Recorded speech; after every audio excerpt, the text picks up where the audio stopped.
Hi, this is James Cook of the University of Maine at Augusta, and I'm recording this video to show just how easy it is to search for scholarly literature and use citation information to then search outward from your initial findings using two sources. The first is the University of Maine at Augusta library system, and the second is Google Scholar. So let's take a look at UMA's library system first by typing in uma.edu/library. Now, it is quite possible for you to simply go to all library content on this web page and to start searching for things that you're interested in. Let's say that I'm interested in dolphin echolocation. Oh no, that's biological, isn't it? So nothing wrong with biology, but I'm a social scientist. I'm not supposed to be interested in dolphins, right? Why don't we think about something related to social science, like perhaps poverty and prejudice? Okay, so as I search for that, I can either hit this magnifying glass icon and go right for it, or I can click above there and I can look at the advanced search and we can see what I might want to find. So I can look for poverty and prejudice as a subject. And then I can realize I really don't want any type of content, right? I would like a journal article because literature reviews are not just of any kind of publication, they are of peer-reviewed, published research that is done by academics. And that typically occurs within the social sciences in journal articles. In the humanities, it often occurs in books, and that's fine. Within the social sciences, it tends to occur through journal articles. So we're also going to want to limit it to peer-reviewed publications. Okay? So what that means is now that we have journal articles and peer-reviewed publications, we're good to go. Where's that go button? It's down at the bottom. Okay? So I'm going to click search. Okay, and I'm going to find out that I have 41,693 results, which is an indication of something. It's an indication that I might have too broad a topic. So if that's the case, then I need to do a little bit more thinking to narrow down my topic, right? And how could I do that? One way I could do that is to maybe look at a few of these articles and think about in just what's being described here in the title, what I really mean, what I'm really getting at. Power, pride, prejudice, and poverty. It's a pontifical participatory conference. That's a lot of P's. Medical residents reflect on their prejudices toward poverty. Oh, now this is what I was thinking about, I might say, okay? So I might think racial prejudice among white welfare recipients in a low-income neighborhood. So yeah, maybe, and you know, it's really up to you to decide what your topic is. Maybe I meant racial prejudice among those who are poor. So I could revise in a new search. Starting a new search. Oh, all my filters have been cleared. I want to go back, right? uma.edu/library, because I want to be able to do those nice handy filters again. I'm going to go back to the library. I'm going to click advanced search, and I am going to go in all fields. I want poverty, and this time I'm going to put racial prejudice in quotes. Why am I putting it in quotes? Because I want it to search for those words together as a phrase. I don't want it to separate out. into different kinds of prejudice. I want to know about racial prejudice. Okay. I don't want content of any type. I want it to be peer reviewed, and I want it to be a journal article.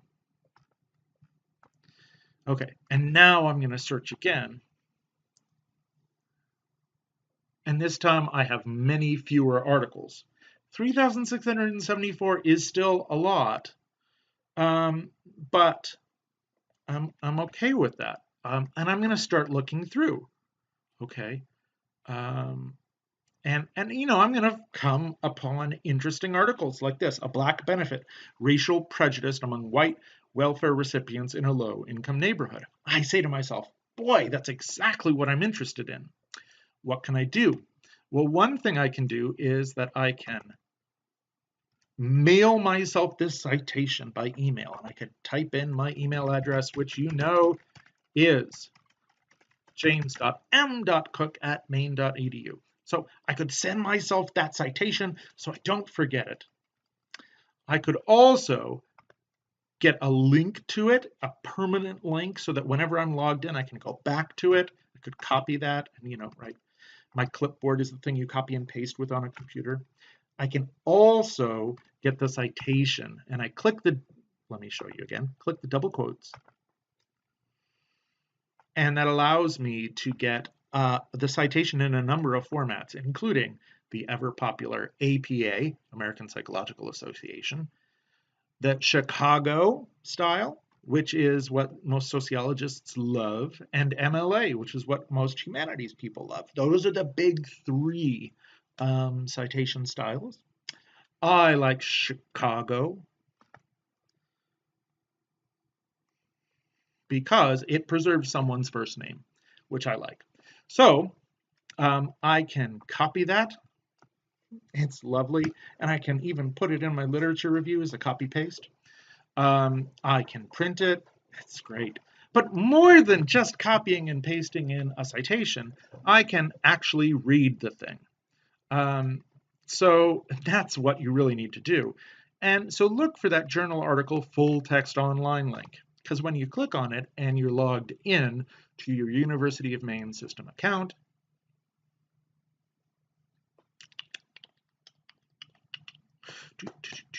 waiting a little bit, you can actually read the full text online, and then you can print it out, which is great.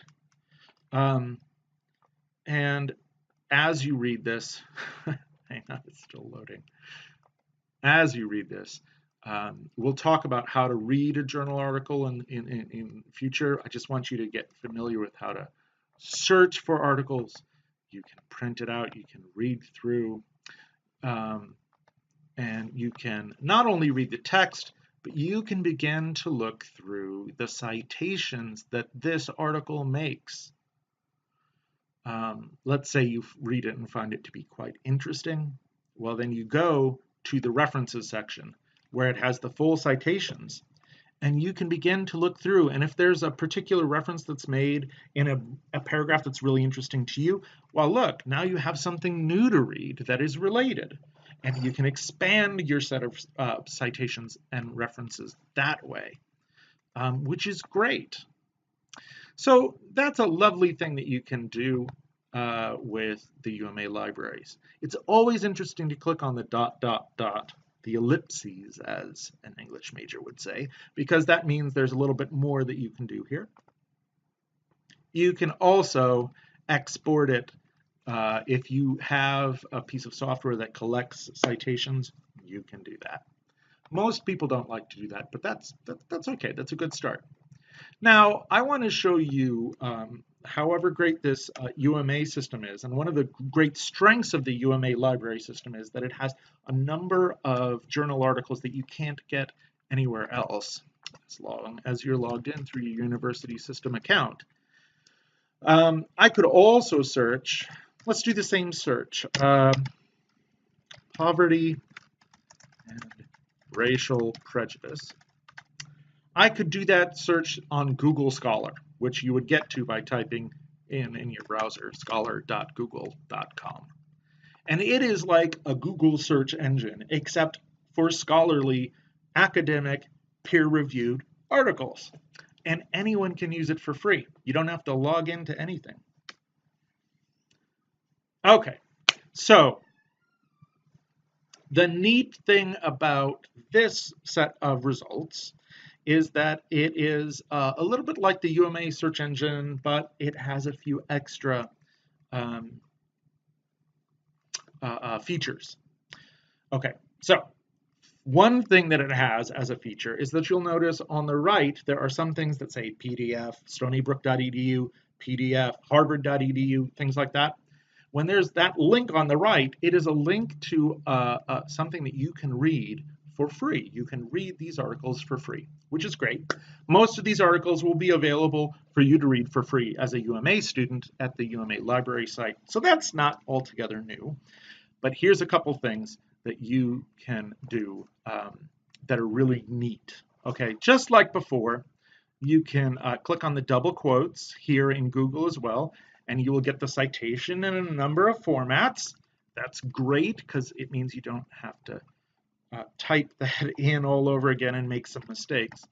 But this is a really neat feature. Let's take a look at this piece, Racial Resentment and White Opposition to Race-Conscious Programs, Principles or Prejudice. Well, I could click on this link to read it, and then if I am really interested in it, but I'm like saying, oh, look, that's 2005.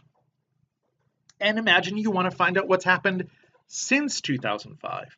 Well, in the article itself, it's going to have citations to earlier pieces that helped inform the writing of it.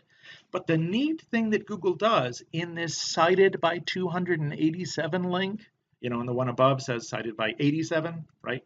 And then below it says cited by 314. That cited by link is actually going to take you to all the future articles that said, wow, this article is cool. I'm going to cite this. So you're looking from 2005 into the future up to the current year. And if you click on that link, you get a whole set of all the pieces of academic peer-reviewed research that have cited it. And now some of them may not be very clearly related. The big 5 personality traits in the political arena is not about poverty and racial prejudice.